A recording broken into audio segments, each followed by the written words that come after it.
want to give a shout out. My favorite on it is probably Sia. When I saw that name on it, I was so excited because it was the first she was on our soundtrack, right? Yeah, but always excited about Muse coming back. Great. Now that this sort of fame thing has gone to just a sort of crazy level, you know, are there any stories of sort of like having to like run underneath the ground and pop up, you know, do these all escape, you know, Houdini kind of escapes and stuff? Is that real? Is that... Yeah, I mean, you definitely use a lot of back entrances and exits, but I think for the most part we go along for the ride. We're the same people, we have people behind us that kind of help us and think ahead, and we're just thankful to have that help.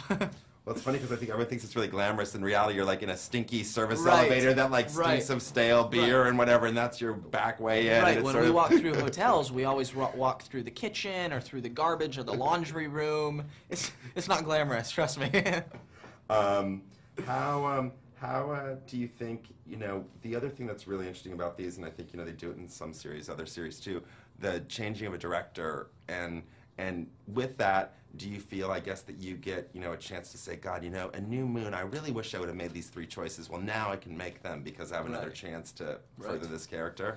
Yeah, no, the opportunity to work with a character for years is phenomenal. Because usually, you know, you work with it for 2 or 3 months and you're done. You say goodbye, and then you're right. You look back on it and you're like, oh, I wish I would have done this. And with this franchise, we're able to change things up and work with the character more, and the opportunity with new directors for each one gives us a different perspective on the character. Even though we've been playing them for a while, they bring something new every single time. So I love the opportunity to work with a different director for each film.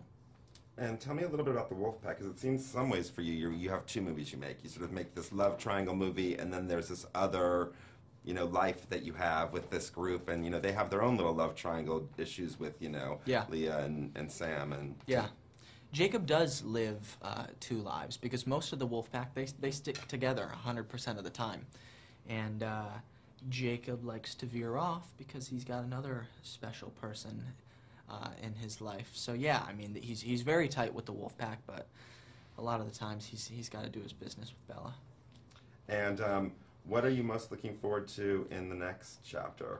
You know, I know it's hard, this one's not even out yet, but there's so much buzz on Breaking Dawn. There is. I'm super excited that it's going to be 2 movies. I think that was the only way to do it. There's so much to cover between the marriage, the baby, the splitting of the Wolfpack, everything. I'm definitely looking forward to doing 2 movies. Having the opportunity to work with Mr. Condon twice will be awesome. So I'm looking forward to all of that. Here we go. Awesome. Perfect. Thank you. Sweet. Good seeing you. Good seeing you.